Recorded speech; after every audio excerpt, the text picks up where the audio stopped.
सत्संग सुधा सागर से सद्गुरु महाराज का प्रवचन। बंदों गुरुपद कंज, कृपा सिंधु नर रूप हरि, महामोह तम पुंज, जासु वचन रवि कर निकर। प्यारे प्रिय दर्शनों, आप लोग अपने अपने घरों में नित्य सत्संग करते होंगे। हो सकता है कोई भूल भी करते होंगे। जो भूल करते हैं वे अपनी हानि करते हैं। भूल नहीं करनी चाहिए। जिस गांव में कुछ सत्संगी अधिक हुए हैं, गुरु महाराज ने जैसा कहा था कि जहां 7 सत्संगी हों वहां सत्संग घर बना देना, उससे नित्य सत्संग करो। उन्हीं की आज्ञा पालन करने के लिए इस जिले में कितने सत्संग घर हो गए। फिर भागलपुर, मुंगेर, सहरसा, संथाल परगना में भी सत्संग मंदिर हैं। जहाँ कम से कम 7 सत्संगी हों वहाँ सत्संग मंदिर बनाकर सत्संग करो, बड़ा पुण्य होगा। जो लोग भगवान में श्रद्धा रखते हैं वे ठाकुरबाड़ी शिवालय बनाते हैं। ये ठाकुरबाड़ी और शिवालय केवल पूजा के लिए नहीं, सत्संग के लिए भी ये स्थान हैं। सत्संग नहीं हो तो होते होते पूजा छूट जाए, और सत्संग होते रहने से सत्संग प्रेरण करेगा पूजा करने के लिए। इसी तरह सत्संग मंदिर सत्संग करने के लिए प्रेरण करेगा और सत्संग ध्यान करने के लिए प्रेरण करेगा। क्योंकि जिस बात को बार बार सुनो उस काम को करने की प्रेरणा मिलती है। बारंबार काशी की महिमा सुनाते सुनाते युधिष्ठिर का मन काशी की ओर जाने के लिए फेरा गया। इसी तरह बारंबार सत्संग सुनो, ईश्वर की ओर मन होगा। जितने ईश्वर की ओर हुए हैं सत्संग से ही।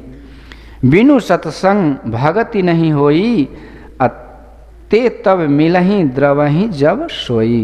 गोस्वामी तुलसीदास जी ने कहा है। इसलिए सत्संग की बड़ी आवश्यकता है। सत्संग करो, करते करते ध्यान में मन लगेगा। तुम आलस में पढ़कर सत्संग ध्यान नहीं करते हो। सत्संग करो तो ईश्वर भजन करने का प्रेरण मिलेगा। एक नवयुवक ने कहा कि आप सत्संग करते हैं, सत्संग से क्या लाभ होता है कहिए। मैं रेलगाड़ी पर चढ़ने वाला था। मैंने कहा, गोस्वामी तुलसीदास जी ने रामचरितमानस में लिखा है कि मति की रति गति भूति भलाई, जब जेहि जतन जहाँ जेहि पाई, सो जानव सत्संग प्रभाव लोकं वेद न आन पाऊँ। इन 5 को प्राप्त करना सत्संग के प्रभाव से होता है। इसलिए सत्संग करो। ये 5 चीज़ें ऐसी हैं जो जिसकी बड़ी महिमा है। ये 5 पदार्थ मिल जाए तो और क्या चाहिए। ये 5 पदार्थ बड़े भाग्य से मिलते हैं। जिनको ये मिले हैं सत्संग प्रभाव से ही। इसलिए सत्संग अवश्य कीजिए। अभी संत कबीर साहब का भजन गाया गया। मेरी सुरत सुहागिनी जागिरे, क्या तू सोवत मोह निंद में, उठ के भजनिया में लागिरे, चित्त से शब्द सुनो सरवन दे, उठत मधुर धुन रागरे, दो कर जोरी शीस चरणन दे, भक्ति अचल बर मांग रे, कहे कबीर सुनो भय साधो, जगत पीठ दे भाग रे। अज्ञानता की नींद में क्या सोते हो, इस नींद से उठो जागो।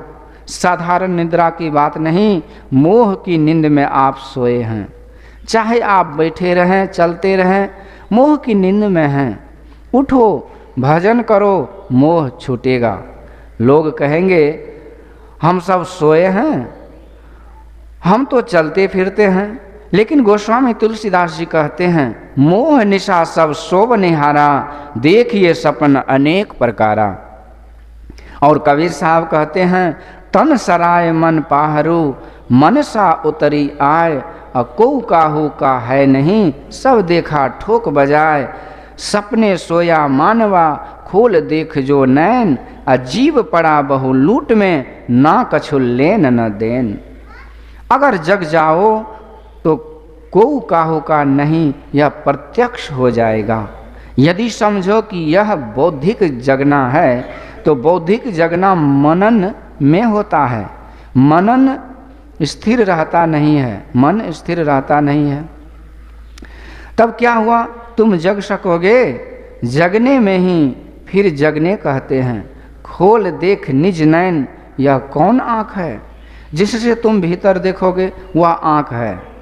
हाड़ चाम मांस का शरीर है, इसके अतिरिक्त तुम्हारे अंदर अंधकार है। इसके बाद ज्योति मंडल है।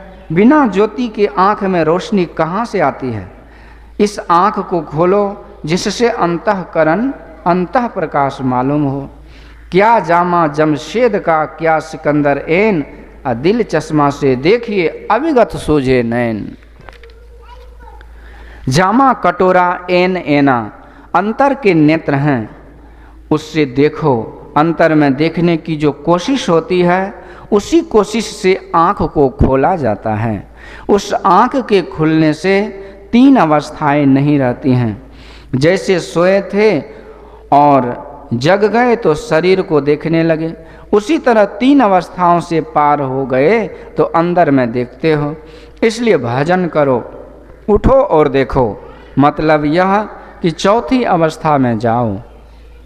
गोस्वामी तुलसीदास जी कहते हैं 3 अवस्था तजहु भजहु भगवंत। 3 अवस्था से परे चौथी अवस्था में जाओ तब जागना होगा, आरोहण होगा। इसी को पलटू साहब ने कहा है, रूह करे मेराज कुफर का खोली कुलावा। भजन कैसे करो? तो कहा चित्त से शब्द सुनो श्रवण दे। वेद में आया है दृष्टि शक्ति बढ़ाओ, श्रवण शक्ति को बढ़ाओ। लेकिन यह सीखोगे कहाँ? जो इसको जानता है उनके चरणों में शीश नवाकर हाथ जोड़कर सीखो। उत्तर दक्षिण पूर्व पश्चिम किसी तरफ भी जाओ संसार रहेगा। संसार की ओर पीठ कैसे दी जाएगी? चौथी अवस्था में जाओ तो संसार से ऊपर उठना होगा और तब संसार को पीठ देना होता है। खोल देख निज नयन, यह दृष्टि योग है। और चित्त से शब्द सुनो श्रवण दे, यह शब्द योग है। संत लोग कहाँ तक पहुँचते हैं लोग नहीं जानते हैं। संत दादू दयाल जी कहते हैं, दादू जाने न कोई संतन की गति गोई, अविगत अंत अंत अंतरपट अगम अगाध अगोई। शून्य शून्य शून्य के पारा, अगुण शगुन नहीं दोई। अंड न पिंड खंड ब्रह्मंडा, सुरत सिंध समोई। निराकार आकार न ज्योति, पूर्ण ब्रह्म न होई। इनके पार सार सोई पई हैं, तन मन गति पति खोई। दादू दीन लीन चरणन चित, मैं उनकी शरणोई। संत लोग अविगत तक जाते हैं। वह अविगत कहाँ है? अंदर के अंतिम पट में है। अंदर अंदर चलो तो अंत में मिलेगा। क्या मिलेगा? तो कहा शून्य शून्य शून्य के पारा, यानी 3 शून्य, अंधकार प्रकाश और शब्द, ये 3 शून्य मिलेंगे। उसके बाद अगुण शगुन नहीं दोई है। तारीफ को भी गुण कहते हैं, इसलिए जिसकी तारीफ है उसको निर्गुण कैसे कहा जाए। दूसरी बात है कि 3 गुणों के बाहर जो है वह निर्गुण है और फिर सगुण भी नहीं है। तो क्या है? जड़ प्रकृति को ज्ञान नहीं है, वह मलिन माया है और एक निर्मल माया भी है। विद्या और अविद्या कहकर मानो तो हो सकता है। विद्या माया और अविद्या माया, अर्थात अविद्या माया अपरा प्रकृति और विद्या माया परा प्रकृति। अपरा प्रकृति त्रिगुणमय है और परा प्रकृति निर्गुण है। इन दोनों के परे जो है वह निर्गुण सरगुण नहीं है, वह परा प्रकृति निर्गुण है और शब्द ब्रह्म है।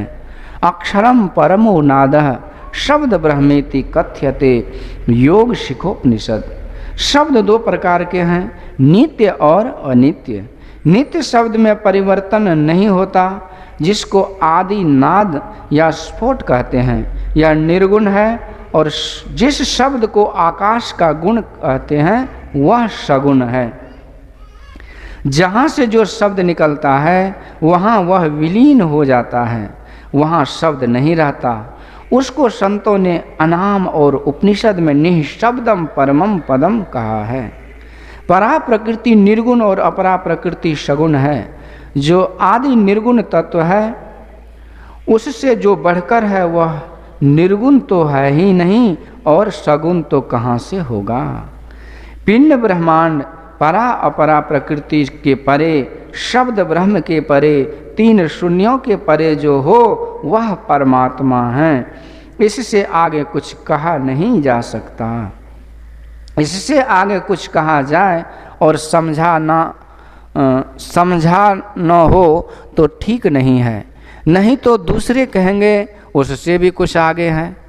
लोग कहते हैं कि मीराबाई भगवान कृष्ण के केवल सगुण रूप की उपासिका थी, लेकिन ऐसी बात नहीं। मीराबाई कहती हैं, ऊंची अटरिया लाल केवड़िया निर्गुण सेज बिछी, पंचरंगी झालर शुभ शोभे, फूलन फूल कली, बाजू बंद कड़ूला सोहे, मांग सिंदूर भरी, सुमिरन थाल हाथ में लिन्ना, शोभा अधिक भली, सेज सुखमना मीरा सोवे, शुभ है आज घड़ी। उपनिषद में ज्योति को भी एक पर्दा बताया है। हिरण्यमयेन पात्रेण सत्यस्यापिहितं मुखम, तत्वं पोषण पावृणो सत्य धर्माय दृष्टये। ईशावास्योपनिषद मंत्र 15। अर्थात आदित्य मंडलस्थ ब्रह्म का मुख ज्योतिर्मय पात्र से ढका हुआ है। हे पूषण, हे हनुमान जी, मुझ सत्य धर्मा को आत्मा की उपलब्धि कराने के लिए तो उसे उगाड़ दे। मीराबाई के वचन में पंचरंगी झालर की चर्चा है। वह क्या है? ध्यान करते समय अभ्यासी को 5 तत्व के 5 रंग मालूम होते हैं। स्याही सुरख सफेदी सोई, जरद जाति जंगाली सोई। तुलसी साहब। पृथ्वी का रंग पीला, जल का रंग लाल, अग्नि का रंग काला, वायु का रंग हरा और आकाश का रंग साफ है। यही 5 रंग पंचरंगी झालर हैं। कड़ूला कड़ा दम और बाजू बंद सम है। इस तरह भजन करो तो मूर्धा में प्रकाश मालूम होगा। यही मांग का सिंदूर है। मीराबाई तो विधवा थी, उसको सिंदूर की क्या जरूरत? यह उपमा के लिए कहा गया है। सेज सुखमना मीरा सोवे, शुभ है आज घड़ी। मीराबाई की तरह राजस्थान में सहजोबाई और दयाबाई भी हुई हैं। हो गया। सहजोबाई कहती है, भैया जी हरि रस पी मतवारा, 8 पहर झूमत ही बीते, डार दियो सब भारा। भैया जी हरि रस पी मतवारा, ईड़ा पिंगला ऊपर पहुँचे, सुख मन पाट उधारा। पीवन लगे सुधारस जब ही, दुर्जन पड़ी बिडारा। भैया जी हरि रस पी मतवारा, गंग जमुन बीच आसन मार्यो, चमक चमक चमकारा। भवर गुफा में दृढ़ होई बैठे, देखो अधिक उजारा। भैया जी हरि रस पी मतवारा, चित अस्थिर चंचल मन थाका, 5 का बलहारा। चरण दास कृपा सो सहजो, भरम करम भयो छारा। भैया जी हरि रस पी मतवारा। आलस्य बड़ा दुश्मन है। सब तरह से इंतजाम रहने पर भी आलस्य कहता है कि सोवो, भजन करने नहीं देता। भगवान बुद्ध ने कहा है कि निरालसी बनो, आलस्य मत करो। निरालसी होने से इंद्र देवताओं का राजा हुआ। स्थूल काम से लोग आलस्य छोड़ेगा, लेकिन भजन करने में आलस्य आता है। इसको रोको। गुरु महाराज कहते थे कि गोरखनाथ जी को भी आलस्य आता था। उन्होंने स्थूल देह को कष्ट दे देकर आलस्य छुड़ाया। देह को कष्ट नहीं दो लेकिन आलस्य छुड़ाओ। कोई ख्याल नहीं आवे और आलस्य नहीं आवे तो समझो कि भजन बन गया। जिस मिनट में वह, जिस सेकंड में ऐसा होता है, उसी मिनट व सेकंड में भजन बनता है। श्री सद्गुरु महाराज की जय। सद्गुरु महाराज का यह प्रवचन पूर्णिया जिला अंतर्गत ग्राम रोशनाहाट में दिनांक 4/4/1964 ईस्वी के सत्संग में हुआ था।